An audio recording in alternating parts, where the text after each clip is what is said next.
నమస్తే, welcome to tea news. నేను సునీత. బులెటిన్లో ముందుగా హెడ్లైన్స్ చూద్దాం. తెలంగాణ జాగృతి ఆధ్వర్యంలో మార్చి 8న మహిళా శంఖారావం. ఇందిరా పార్క్ వేదికగా మహిళల సత్తా చాటుదామన్న ఎమ్మెల్సీ కవిత.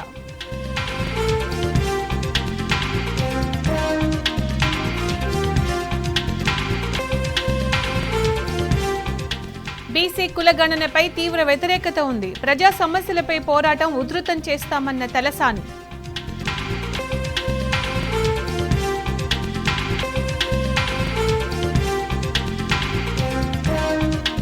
అన్ని రాజకీయ పార్టీల నేతలతో రాష్ట్ర ఎన్నికల కమిషనర్ భేటీ. స్థానిక సంస్థల ఎన్నికలు నోటాపై అన్ని పార్టీల అభిప్రాయ సేకరణ.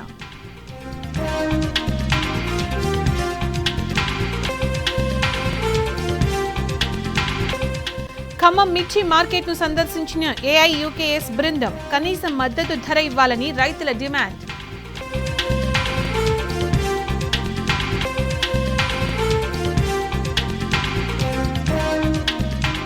యాదాద్రి భువనగిరి జిల్లాలో వృక్షార్చన కార్యక్రమం. రాజాపేటలో మొక్కలు నాటిన బీఆర్ఎస్ శ్రేణులు.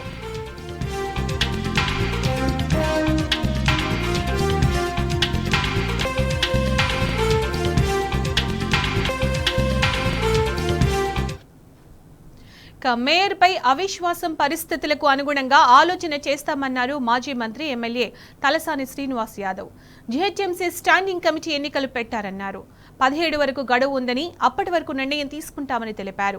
అవిశ్వాసంపై మరోసారి కేటీఆర్తో సమావేశం ఉంటుందన్నారు.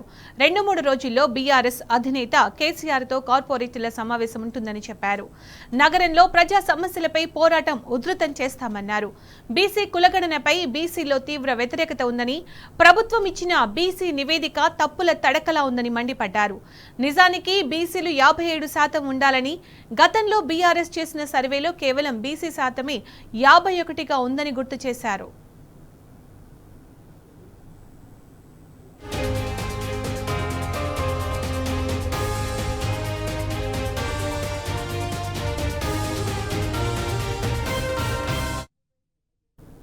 ఇక ఈ 10 ఏళ్లలో 6-7% బీసీలు పెరిగే అవకాశం ఉందన్నారు.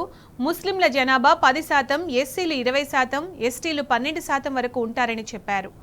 ఎస్సీ, బీసీ, మైనారిటీలు మొత్తం 90% వరకు ఉంటారన్నారు.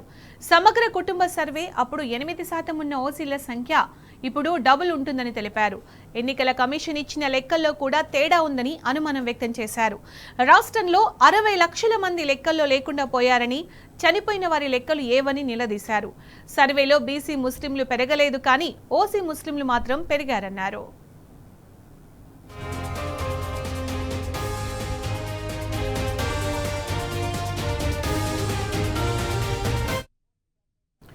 రేవంత్ సర్కార్ ఇచ్చిన కామారెడ్డి బీసీ డిక్లరేషన్ అమలు చేయాల్సిందేనన్నారు మాజీ మంత్రి తలసాని. ఇప్పటికే బీసీలు తీవ్ర ఆందోళనలో ఉన్నారని చెప్పారు. పార్టీ నుంచి ఎలా ఇస్తారని, ప్రభుత్వం నుంచి రిజర్వేషన్ ఇవ్వాలని డిమాండ్ చేశారు. కేంద్రంలో బీసీ బిల్లు తీసుకువచ్చి ప్రధాని మోదీ 42% అమలు చేయాలన్నారు. రాహుల్ గాంధీ తెలంగాణలో విజయవంతంగా కుల గణన చేశామంటున్నారని, కానీ తప్పుల తడక అని బీసీలందరూ ఆందోళనలు చేస్తున్నారని చెప్పారు. రాష్ట్ర జనాభా తక్కువగా చూపి సంక్షేమ పథకాలకు బడ్జెట్ తక్కువ పెట్టే అవకాశం ఉంటుందన్నారు. వెంటనే రీసర్వే చేయాలని, కామారెడ్డి బీసీ డిక్లరేషన్ అమలు చేశాకే స్థానిక సంస్థల్లో ఎన్నికలకు పోవాలని ప్రభుత్వాన్ని డిమాండ్ చేశారు. బీసీలకు 42% రిజర్వేషన్లు కల్పించి చట్టం చేయాలన్నారు. పార్టీ పరంగా బీసీ సంఘాలు ఇతర పార్టీలను కలుపుకొని బీసీల రిజర్వేషన్లపై ముందుకు పోతామని తలసాని చెప్పారు. ఇక జీహెచ్ఎంసీ స్టాండింగ్ కమిటీ ఎన్నికకు కార్పొరేటర్ల నామినేషన్ల స్వీకరణ కొనసాగుతోంది. ఇప్పటి వరకు 4 కార్పొరేటర్లు నామినేషన్లు దాఖలు చేశారు. బీఆర్ఎస్ నుంచి 2 కార్పొరేటర్లు, కాంగ్రెస్ నుంచి 2 నామినేషన్ దాఖలు చేశారు. బీఆర్ఎస్ నుంచి Kukatpally corporator Jupally Satyanarayana, Addagutta corporator Prasanna Lakshmi nomination దాఖలు చేశారు. ఈ నెల 17న వరకు నామినేషన్లు స్వీకరించనున్నారు.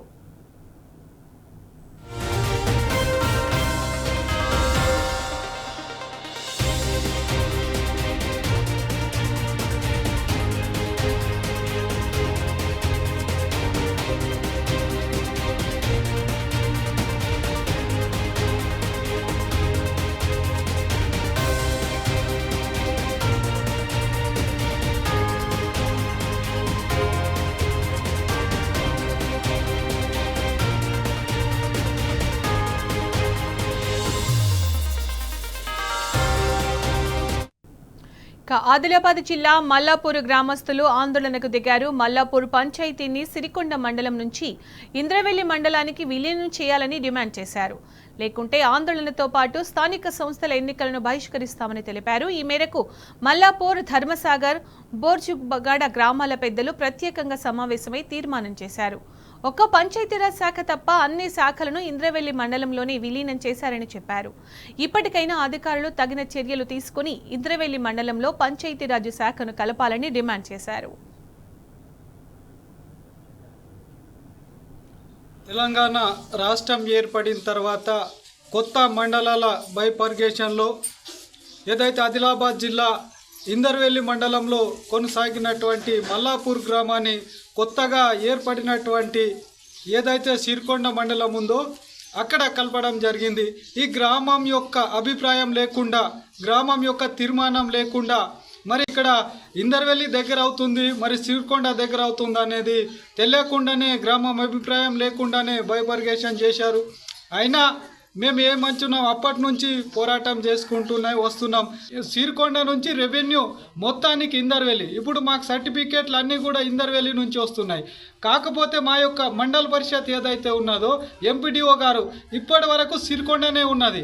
అధికారులు అక్కడి నుంచి వీళ్ళు వస్తున్నారు, ఇటు అటు మాకు చాలా గ్రామానికి ఇబ్బంది అవుతుంది. కాబట్టి మేము విన్నవించినాం కలెక్టర్లకు, ఇక్కడ ఉన్నత అధికారులకు చెప్పినా కూడా ఈ రోజు వరకు స్పందన రాకపోవడం తోటి స్థానిక సంస్థల ఎన్నికలు వస్తున్నాయి. కాబట్టి సర్పంచ్ కానివ్వండి, ఎంపీటీసీ, జడ్పీటీసీ ఎలక్షన్లు అన్నీ కూడా మా సమస్య ఎప్పుడైతే పరిష్కరిస్తారో అప్పుడు మేము ఎన్నికలకు వేస్తాం. కానీ మా సమస్య పరిష్కారం అయ్యేంత వరకు మేము ఎన్నికలని బహిష్కరిస్తామని గ్రామ సభ తీర్మానం చేయడం జరిగింది. ఇప్పుడు గ్రామ పంచాయతీ రాలేనందుకు మేము ఇప్పుడు స్థానిక ఎలక్షన్ వస్తున్నాయి కదా, అప్పటి వరకు రాకపోతే మేము ఎలక్షన్ బహిష్కరిస్తున్నామని మా డిమాండ్ సార్. మాకు కంపల్సరీ ఇది స్థానిక ఎలక్షన్లు రాకముందే రావాలని కోరుతున్నాం. ఫీజు చెల్లించలేదని ప్రిన్సిపల్ తిట్టడంతో ఓ విద్యార్థిని ఆత్మహత్యకు పాల్పడింది. మేడ్చల్లోని శ్రీ చైతన్య స్కూల్లో అఖిల అనే విద్యార్థిని 10th క్లాస్ చదువుతోంది. ఫీజు పెండింగ్ ఉందని నిలదీయడంతో మనస్తాపం చెందిన అఖిల ఇంట్లో ఉరివేసుకుని సూసైడ్ చేసుకుంది.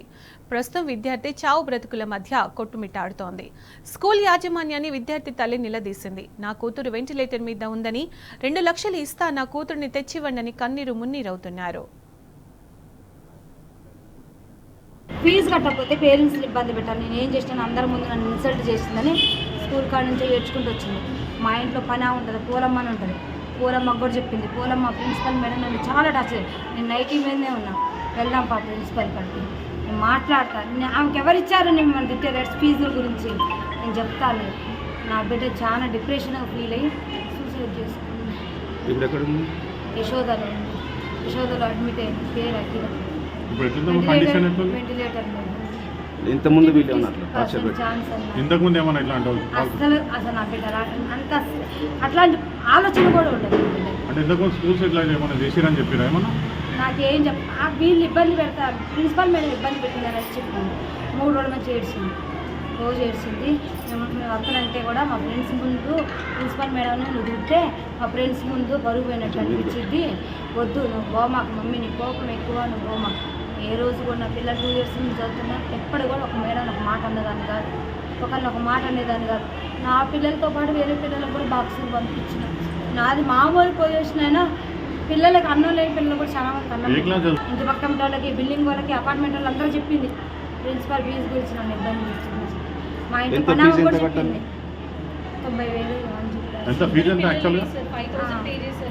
90,000 ఇవి కట్టాలన్నారు. లాస్ట్ ఇయర్ కొంచెం పెండింగ్ ఉంది, మొత్తం కలిసి మనం 22,000 ఇచ్చిన. అయితే ఇంగ్లీష్లో తక్కువ మార్కులు వచ్చినాయని లాస్ట్ 1 month 2 months క్రితం బాబుని టార్చర్ చేశాను. బాబు డిప్రెషన్లోకి వెళ్ళిపోయింది. వీళ్ళ వల్ల బాబుకి ఇప్పుడు దగ్గర 1 lakh వరకు ట్రీట్మెంట్ అయింది. నా దగ్గర అన్ని రిపోర్ట్స్ ఉన్నాయి, అన్ని ఫైల్స్ ఉన్నాయి. అయితే వేల కట్టాల్సిన ఫీజు బాబు ట్రీట్మెంట్కు అన్నారు. ఆల్రెడీ బాగా సార్ కూడా చెప్పిన, బాబుకి అబ్నార్మల్ ఉంది, బాబు కండిషన్ ట్రీట్మెంట్ నడుస్తుంది, బాబుకి హెల్త్ బాగాలేదు కానీ ఆ డబ్బులు అట్లా యూజ్ చేస్తున్నా. లోన్ పెట్టిన, లోన్ రాగానే ఒకేసారి ఎట్ ఏ టైం నేను ఎంత ఫీజు ఉంటే అంత క్లియర్ చేస్తాను కూడా మా సార్ చెప్పింది. పిల్లలు లేనప్పుడు చదువు ఎందుకు? పిల్లలు బతుకుండి పిల్లలు బాగుంటే కండి చదువు కావాలి.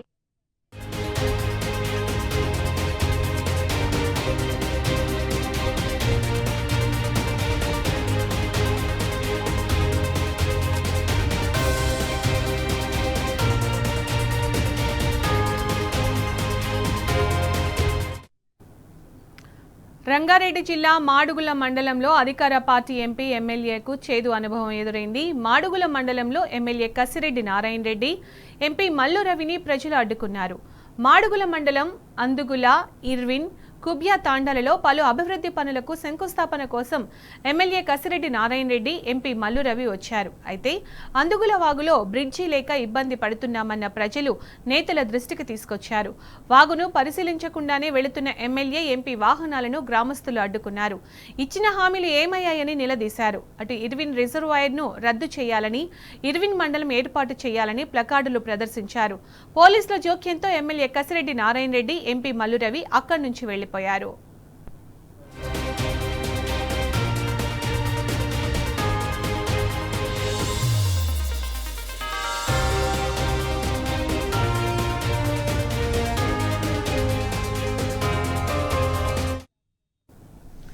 రంగారెడ్డి జిల్లా మాడుగుల మండలంలో అధికార పార్టీ ఎంపీ ఎమ్మెల్యేకు చేదు అనుభవం ఎదురైంది. మాడుగుల మండలంలో ఎమ్మెల్యే కసిరెడ్డి నారాయణ రెడ్డి, ఎంపీ మల్లు రవిని ప్రజలు అడ్డుకున్నారు. ఇక దీనికి సంబంధించిన పూర్తి సమాచారం మా ప్రతినిధి శేఖరాచార్య అందిస్తారు. శేఖరాచార్య, ఏం జరిగింది? జిల్లా కల్వకుర్తి నియోజకవర్గంలోని మాడుగుల మండలంలో ఈ రోజు అధికార పార్టీకి చెందినటువంటి కల్వకుర్తి శాసనసభ్యులు కసిరెడ్డి నారాయణ రెడ్డితో పాటు నాగర్ కర్నూలు పార్లమెంట్ సభ్యులు డాక్టర్ మల్లు రవి వీళ్ళు కొన్ని అభివృద్ధి కార్యక్రమాల పేరిట మాడుగుల మండలంలో పలు గ్రామాల్లో పర్యటిస్తా ఉన్నారు. అయితే ఈ క్రమంలో అక్కడ పర్యటిస్తున్నటువంటి క్రమంలో ఈ అందుగుల గ్రామం వచ్చేసరికి అక్కడ కొంతమంది మహిళలతో పాటు ఆ గ్రామస్తులంతా కూడా మాకు చాలా కాలంగా కూడా అక్కడ వాగులో బ్రిడ్జ్ లేక రాకపోకలకు అనేక ఇబ్బందులు ఉన్నాయని చెప్పేసి వాళ్ళు ఒకసారి ఆ వాగును పరిశీలించాలి, మా పరిస్థితులను పరిశీలించాలని చెప్పేసి కూడా అడిగినటువంటి పరిస్థితి కనిపించింది. అయితే వాళ్ళు సరే అని చెప్పినప్పటికీ అక్కడి నుంచి అక్కడికి వెళ్లకుండా తిరిగి వెళ్లిపోతుండడంతో ఒక్కసారిగా ఆ గ్రామానికి సంబంధించినటువంటి మహిళలు, తర్వాత గ్రామస్తులంతా కూడా ఆ వాహనాలను అడ్డుకున్నటువంటి పరిస్థితి కనిపించింది. ఆ సమయంలో పోలీసులు జోక్యం చేసుకుని అక్కడి నుంచి వాళ్ళను తీసుకెళ్లినట్టుగా మనకు స్పష్టంగా అర్థమవుతా ఉంది. దీంతో పాటుగా మాడుగుల మండలానికి సంబంధించినటువంటి ఇర్విన్ గ్రామంలో కూడా ఇదే తరహాలో ఇర్విన్ గ్రామానికి వచ్చేసరికి పలు అభివృద్ధి కార్యక్రమాల అక్కడ చేస్తున్నటువంటి క్రమంలో ఒక్కసారిగా అక్కడ గ్రామ ప్రజలు కొంతమంది యువకులంతా కూడా కలిసి ప్లే కార్డులు పట్టుకొని నిరసన తెలియజేసినటువంటి పరిస్థితి కనిపించింది. ఇర్విన్ లో ఉన్నటువంటి రిజర్వాయర్ ను రద్దు చేయాలని చెప్పేసి ప్రధాన డిమాండ్ అయితే ఇర్విన్ మండల కేంద్రంగా ఏర్పాటు చేయాలని చెప్పేసి ఈ రెండు డిమాండ్లతో వాళ్ళ ప్లే కార్డుల ప్రదర్శించారు. తర్వాత నిరసన కూడా తెలిపినటువంటి పరిస్థితి. ఈ పరిస్థితిలో ఇచ్చినటువంటి హామీలు నెరవేర్చాలని చెప్పేసి గతంలో ఎలక్షన్లలో ఇచ్చినటువంటి హామీలు ఏమయ్యాయని చెప్పేసి వాళ్ళు ఒక్కసారిగా వాహనాలకు కూడా అడ్డు తగిలినటువంటి పరిస్థితి. వాహనాలకు అడ్డు తగిలే క్రమంలో పోలీసులు జోక్యం చేసుకుని వెంటనే వాళ్ళు అక్కడి నుంచి పక్కకు తొలగించి వాళ్ళని అక్కడి నుంచి పంపించినప్పటికీ కూడా వాళ్ళు వెళ్ళిపోయిన తర్వాత అక్కడ ఉన్నటువంటి మహిళలు కావచ్చు, తర్వాత గ్రామస్తులు కావచ్చు, ఎలక్షన్లలో రకరకాల హామీలు ఇచ్చారు. ఏ ఒక్క హామీ నెరవేర్చకుండా అసలు ఎందుకు ఈ గ్రామాల్లో మళ్ళీ పర్యటిస్తా ఉన్నారు అని చెప్పేసి, దాంతో పాటుగా మహిళలకు ఇస్తున్నటువంటి 2,500 ఏమైంది, తర్వాత రుణమాఫీ పూర్తి కాలేదు, తర్వాత రైతు భరోసా ఇప్పటికీ ఖాతాలో పడట్లేదు, ఇవన్నీ ఏమయ్యాయని చెప్పేసి వాళ్ళు దీనిపైన దూషణకు కూడా దిగినటువంటి పరిస్థితి ఇక్కడ మాడుగుల మండలం కనిపించింది. మొత్తంగా చూసినట్టయితే మనం దీన్ని బట్టి స్పష్టంగా అర్థం చేసుకోవచ్చు. సంవత్సరం 12 నెలలు 13 నెలలు కావస్తోంది ప్రభుత్వం అధికారంలో వచ్చి, ఇప్పటికే ప్రజలకు విరక్తి చెందినటువంటి పరిస్థితి. ఊర్లోకి అంటే గ్రామాల్లోకి ప్రజాప్రతినిధులు అధికార పార్టీ వాళ్ళు వస్తే ఎప్పుడు అడగాల, ఎక్కడ నిలదీయాలని చెప్పేసి కూడా వాళ్ళు సిద్ధంగా ఉన్నట్టు కూడా మనకు స్పష్టంగా అర్థమవుతా ఉంది. అయితే కొంతమంది శేఖరాచార్య, ఇక్కడ ఒకటి క్లియర్ గా అర్థమవుతుంది, అంటే వాళ్ళు ఇచ్చిన హామీలు ఎందుకు నెరవేర్చలేదు అని అడిగితే కూడా కనీసం వాళ్ళ దగ్గర సమాధానం లేదు అనేది క్లియర్ గా తెలుస్తోంది కదా. సమాధానం చెప్పకపోగా అసలు అంటే ఎందుకు అడుగుతున్నారన్నట్టుగా, మాకు వేరే బిజీ షెడ్యూల్ ఉంది ఈ రోజంతా కూడా అన్నట్టుగా వాళ్ళు అక్కడి నుంచి తర్వాత మేము చెప్తానులే అన్నట్టుగా అక్కడి నుంచి వెళ్లిపోయే ప్రయత్నం చేస్తున్నప్పటికీ అప్పటికి కూడా మాకు ఎలక్షన్ లో ఇచ్చినటువంటి హామీలు నెరవేర్చాలి కదా, అసలు మా గ్రామ ప్రజల సమస్యలు పట్టించుకోకుండా మీరు ఎన్ని పర్యటనలు చేస్తే ఏంటి అన్నట్టుగా కూడా వాళ్ళు ప్రశ్నించినటువంటి పరిస్థితి కనిపించింది. మొత్తంగా పోలీసుల జోక్యంతో అక్కడి నుంచి వెళ్లే ప్రయత్నం చేసినప్పటికీ వాళ్ళు అక్కడి నుంచి వెళ్లిన తర్వాత కూడా మహిళలు అయితే పెద్ద ఎత్తున దూషణకు దిగినటువంటి పరిస్థితి కనిపించింది.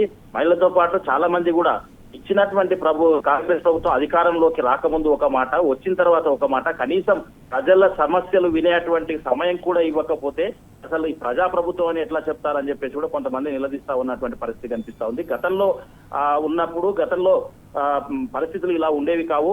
తర్వాత ఇప్పుడు కొన్ని గ్రామాల్లో అయితే ఇప్పటికే ఇచ్చినటువంటి హామీలు నెరవేర్చకపోగా ఇప్పుడిప్పుడే పంటలు అంటే గ్రౌండ్ వాటర్ కూడా తగ్గిపోయి వాటర్ సమస్య కూడా వస్తుంది. చాలా ఒక్కొక్కరికి ఒక్కొక్క సమస్య ఉంది, ఒక్కొక్క గ్రామంలో ఒక్కొక్క సమస్య. ఆ సమస్యను విన్నవించుకునే ప్రయత్నంలో వాళ్ళు కనీసం విన్నవిస్తున్నటువంటి క్రమంలో కూడా పట్టించుకోలేదని చెప్పేసి కూడా వాళ్ళు చెప్తున్నటువంటి పరిస్థితి కనిపిస్తా ఉంది. ఏదేమైనప్పటికీ ఇది రాష్ట్ర వ్యాప్తంగా కూడా ఇదే పరిస్థితి ఉంది.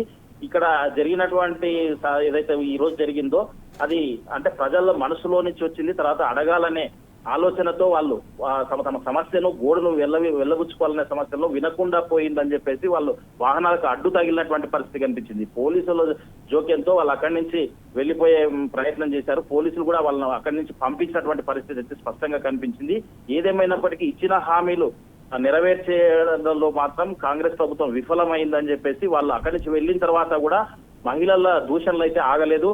వాళ్ళు మరి ఇప్పుడే అయిపోలేదు కదా, ఇంకా మళ్ళీ వస్తారు కదా, మాకు ఇచ్చినటువంటి హామీలను ఇచ్చే వరకు అంటే పూర్తి స్థాయిలో నెరవేర్చే వరకు మాత్రం వదిలిపెట్టే ప్రసక్తి లేదని చెప్పేసి కూడా మహిళలతో పాటు అక్కడ ఉన్నటువంటి యువకులు కూడా చెప్తున్నటువంటి పరిస్థితి కనిపిస్తుంది. ఇర్విన్ గ్రామంలో అయితే ఏకంగా ప్లే కార్డులే ప్రదర్శించారు. ప్లే కార్డులతో నిరసన తెలిపారు. రిజర్వాయర్ మాకు అసలు ఇక్కడ వద్దు, దాన్ని రద్దు చేయాలని ఒక డిమాండ్ అయితే మండల కేంద్రంగా ఇర్విన్ ను ఏర్పాటు చేయాలని చెప్పేసి అదొక ప్రధానమైన డిమాండ్ చేస్తూ వాళ్ళు నిరసనకు దిగినటువంటి పరిస్థితి కనిపించింది.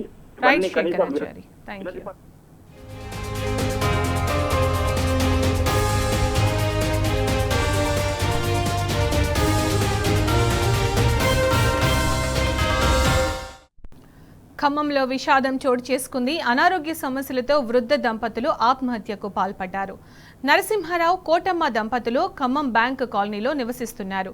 నిన్న రాత్రి విగత జీవులుగా పడి ఉండడాన్ని గమనించిన స్థానికులు పోలీసులకు సమాచారం అందించారు. ముందుగా తన భార్యకు తాడుతో ఉరివేసి హత్య చేసి అనంతరం తాను చేయి కోసుకొని ఆత్మహత్యకు పాల్పడినట్లు అనుమానిస్తున్నారు.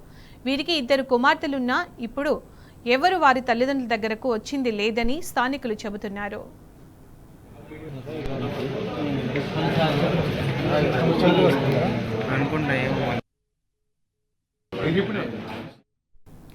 ఆదిలాబాద్, నిర్మల్ జిల్లా ప్రజల చిరకాల వాంఛను మోదీ సర్కార్ ఏమాత్రం ఖాతరు చేయడం లేదు. ఆదిలాబాద్ ఆర్మూర్ రైల్వే లైన్పై మీనమేషాలు లెక్కిస్తోంది.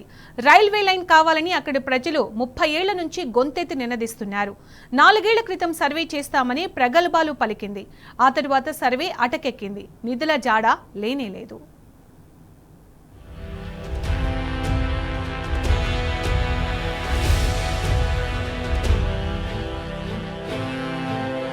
ఉమ్మడి ఆదిలాబాద్ జిల్లా ప్రజలపై మోదీ సర్కార్ సవతి ప్రేమ చూపిస్తోంది. ఆదిలాబాద్ వయా నిర్మల్ నుంచి ఆర్మూర్ వరకు రైల్వే లైన్పై ఒక్క అడుగు ముందుకు పడలేదు. కొత్త రైల్వే లైన్ కోసం ఇక్కడి ప్రజలు 3 దశాబ్దాల నుంచి కళ్లల్లో వత్తులు వేసుకుని మరీ చూస్తున్నారు. ఇదే విషయమై కేంద్ర, రాష్ట్ర ప్రభుత్వాలకు పలుమార్లు విన్నవించారు. దాంతో 4 ఏళ్ల క్రితం సర్వే కోసం మోదీ సర్కార్ అరకొర నిధులు మంజూరు చేసింది. ఆ ఆనందం జిల్లా ప్రజల్లో ఎక్కువసేపు నిలవలేదు. సర్వే పూర్తయింది, కానీ కొత్త రైల్వే లైన్ మాత్రం అటకెక్కింది.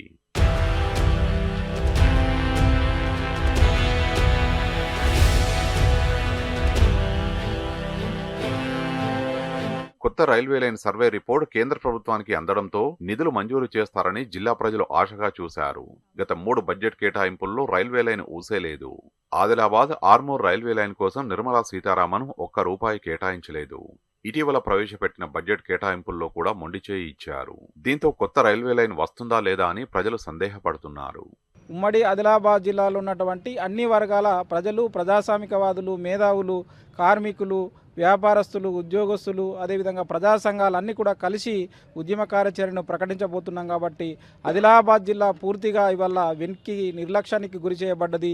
నీళ్లు, నిధులు, నియామకాల పేరుతో ఇప్పటికే మోసం జరిగింది. కాబట్టి తప్పకుండా కేంద్ర రాష్ట్ర ప్రభుత్వాలకు మేము విజ్ఞప్తి చేసేది, డిమాండ్ చేసేది ఒకటే, కొత్త రైల్వే లైన్ కోసం నిధులు కేటాయించాలని కోరితే బీజేపీ, కాంగ్రెస్ నేతలు ఒకరిపై మరొకరు ఆరోపణలు చేసుకుంటున్నారు. వాస్తవానికి ఉమ్మడి ఆదిలాబాద్ జిల్లా నుంచి బీజేపీకి ప్రజలు బ్రహ్మరథం పట్టారు. ఒక ఎంపీ, 4 ఎమ్మెల్యేలను గెలిపించారు. అయినప్పటికీ ఇక్కడి ప్రజలపై ఆ పార్టీ సవతి ప్రేమ చూపిస్తోంది. బీజేపీ నుంచి గెలిచిన ఎమ్మెల్యేలు, ఎంపీ ఏం చేస్తున్నారని ప్రతిపక్ష నేతలు ప్రశ్నిస్తున్నారు. వెంటనే తమ పదవులకు రాజీనామా చేయాలని వామపక్ష నేతలు డిమాండ్ చేస్తున్నారు. Armoor to Adilabad railway line సంబంధించి పూర్తి స్థాయి బడ్జెట్ ఇవ్వాలని చెప్పేసి ఇవాళ కేంద్ర ప్రభుత్వాన్ని డిమాండ్ చేయడం జరిగింది. దీంట్లో ప్రజా సంఘాలు, వ్యాపారులు, విద్యార్థులు, యువకులు, మహిళలు అందరూ పాల్గొనాల్సినటువంటి మహా ఉద్యమంగా మార్చవలసినటువంటి అవసరం ఉన్నది. ఆదిలాబాద్ ఆర్మూర్ రైల్వే లైన్ నిర్మిస్తే రవాణా మరింత సులభమవుతుంది. బస్సులో హైదరాబాద్ వెళ్లి రావాలంటే 1500 రూపాయల వరకు ఖర్చవుతుంది. అదే రైలులో అయితే తక్కువ మొత్తంలో సిటీ వెళ్లి రావచ్చు అంటున్నారు. అంతేకాదు ఆదిలాబాద్ పారిశ్రామికంగా అభివృద్ధి చెందుతుందని మేధావులు అభిప్రాయపడ్డారు. ఇక్కడ ఆదిలాబాద్ నుంచి హైదరాబాద్ పోవాలంటే 10 గంటల సమయం పడుతుంది బస్సులో పోవడానికి. సీజన్లోనైతే 1200 నుంచి 1500 రూపాయలు బస్ ఛార్జీలు వసూలు అవుతున్నాయి. దాదాపు 60 బస్సులు ఇక్కడ నిత్యం 60 బస్సులు ఆదిలాబాద్ నుంచి హైదరాబాద్కు పోతాయి, ఒక ట్రైన్ పోతాయి. దీనంతటి కారణము రైల్వే కనెక్టివ్ లేకపోవడమే ప్రధానమైనటువంటి సమస్య. ఇక్కడ ప్రధానమైనటువంటి సమస్య ఆర్మూర్ నుండి ఆదిలాబాద్ రైల్వే కనెక్టివ్ కావాలా. కొత్త రైల్వే లైన్ కోసం నిధులు కేటాయించాలని కేంద్ర రాష్ట్ర ప్రభుత్వాలను ఉమ్మడి ఆదిలాబాద్ జిల్లా ప్రజలు ముక్తకంఠంతో డిమాండ్ చేస్తున్నారు. వీరికి ప్రజా సంఘాలు, మేధావులు మద్దతు తెలిపారు. లేదంటే తమ ఆగ్రహాన్ని మోదీ సర్కారు ఎదుర్కోవాల్సి వస్తోందని ప్రజలు హెచ్చరిస్తున్నారు.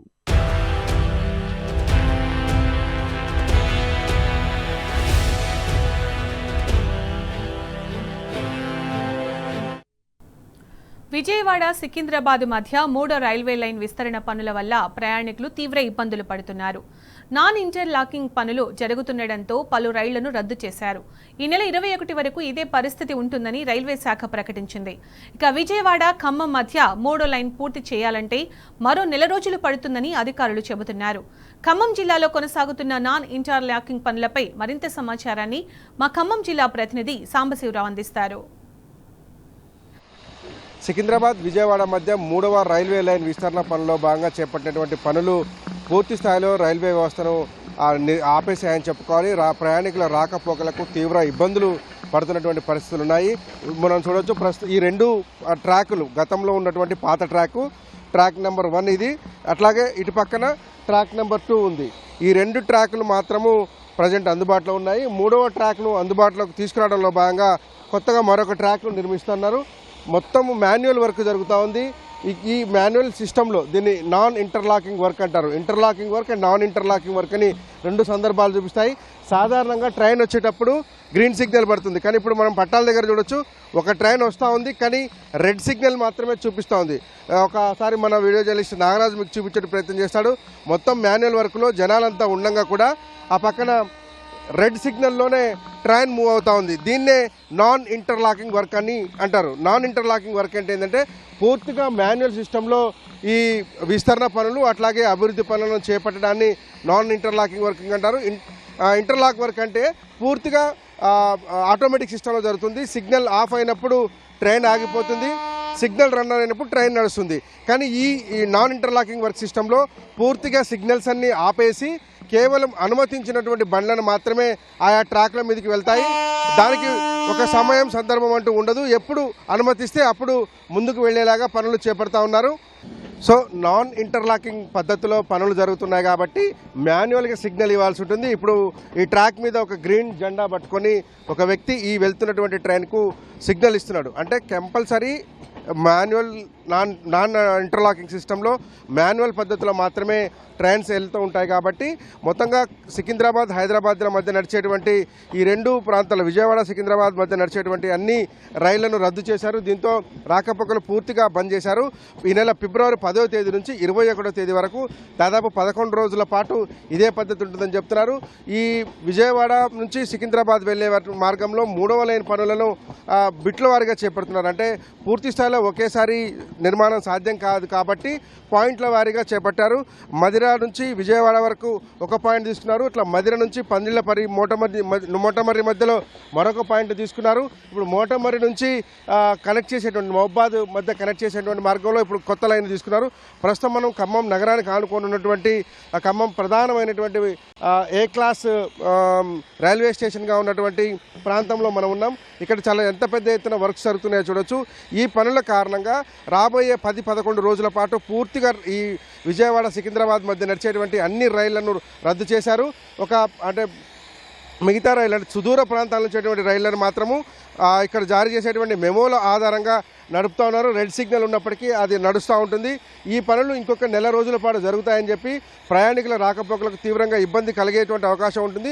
అర్థం చేసుకోవాలని దక్షిణ మధ్య రైల్వే శాఖ అధికారులు చెప్తున్నారు. ఏది ఏమైనప్పటికీ కూడా ఉన్న పళంగా రైలు మొత్తం రద్దు కావడంతో రైళ్లలో ప్రయాణించేటువంటి ప్రయాణికులు తీవ్ర ఇబ్బందులు పడుతూ ఉన్నారు. ముఖ్యంగా విజయవాడ సికింద్రాబాద్ మార్గంలో ఉన్నటువంటి ఈ రహదారి విస్తరణలో 3వ లైన్ ఏర్పాటు చేయడం వల్ల జరిగేటువంటి ప్రయోజనం ఎంతుందో గడిచిన సంవత్సరంన్నర కాలంగా ఈ 3rd లైన్ ఏర్పాటు చేస్తున్నారు. ఈ ఏర్పాటు విస్తరణ పనుల్లో భాగంగా జరుగుతున్నటువంటి జాప్యం రైల్వే రాకపోకలకు తీవ్ర అంతరాయం కలిగిస్తున్నది. 11 రోజుల పాటు జరిగేటువంటి ఈ నాన్ ఇంటర్లాకింగ్ వర్కుల వల్ల మొత్తం ట్రైన్లన్నీ రద్దు చేశారు. 2 జంక్షన్ల మధ్య విజయవాడ సికింద్రాబాద్ జంక్షన్ల మధ్య నడిచేటువంటి రైళ్లన్నింటిని రద్దు చేసి కేవలం పైనుంచి వచ్చేటువంటి ఢిల్లీ నుంచి కావచ్చు, ముంబై నుంచి కావచ్చు, అట్లాగే సికింద్రాబాద్ పైన ఉన్నటువంటి వచ్చేటువంటి వాహనాలు రైళ్లను మాత్రమే అనుమతిస్తూ ఉన్నారు. ఆ రైళ్లను మాత్రమే మాన్యువల్ పద్ధతిలో అనుమతిస్తున్నారు. కాబట్టి రాబోయే ఫిబ్రవరి 21 తేదీ వరకు కూడా ఇదే పరిస్థితి ఉంటుందని చెప్పి రైల్వే అధికారులు చెప్తున్నారు. పూర్తిగా రైళ్లన్నింటిని రద్దు చేయడం వల్ల ఇది అత్యంత చౌకైనటువంటి మార్గం. రైళ్లలోనే ఎక్కువ మంది ప్రయాణిస్తూ ఉంటారు. ఈ నేపథ్యంలోనే రాకపోకలకు ఇబ్బంది కావడంతో అక్కడ సికింద్రాబాద్ నుంచి మొదలు పెడితే సికింద్రాబాద్ కావచ్చు, కాజీపేట, వరంగల్, మహబూబాద్, ఖమ్మం, అట్లాగే మదిర లాంటి ప్రాంతాలకు సంబంధించిన తెలంగాణ ప్రాంత రైల్వే ప్రయాణికులు ఇప్పుడు పూర్తిగా వేరే మార్గాలను ఆశ్రయించాల్సి వస్తుంది. రోడ్డు మార్గం ద్వారా వెళ్లాల్సినటువంటి పరిస్థితి ఏర్పడింది. విజయవాడ హైదరాబాద్ మధ్య అయితే జాతీయ రహదారులు ఉన్నాయి, వెళ్తున్నారు. కానీ మదిర లాంటి చోట్ల, మహబూబాద్ లాంటి చోట్ల నుంచి హైదరాబాద్ వెళ్ళాలన్నా, సికింద్రాబాద్ వెళ్ళాలన్నా, మరి ఇటు విజయవాడ వెళ్ళాలన్నా కానీ తీవ్ర ఇబ్బందులు ఎదుర్కొంటున్నారు. రైల్వే అధికారులు ప్రత్యామ్నాయ ఏర్పాటు చేస్తే బాగుంటుంది. కనీసం 1-2 రైళ్లు అయినా సరే ఈ మార్గంలో ప్యాసింజర్ కానీ ఈ ప్రాంతాలలో ఇప్పుడు మనం ఏదైతే చెప్పుకున్నామో వరంగల్, మహబూబాద్ ఈ ప్రాంతాల గుండా వెళ్ళేటువంటి రైళ్లను 1-2 రైళ్లైనా నడిపితే బాగుంటుందనేటువంటి అభిప్రాయం ప్రజల నుంచి వస్తుంది. దక్షిణ మధ్య రైల్వే అధికారులు దీన్ని ఒకసారి పరిశీలన చేయాలని కూడా కోరుతా ఉన్నారు. విడుదల నాగరాజు, సాంబశివరావు, టీ న్యూస్, ఖమ్మం నుంచి.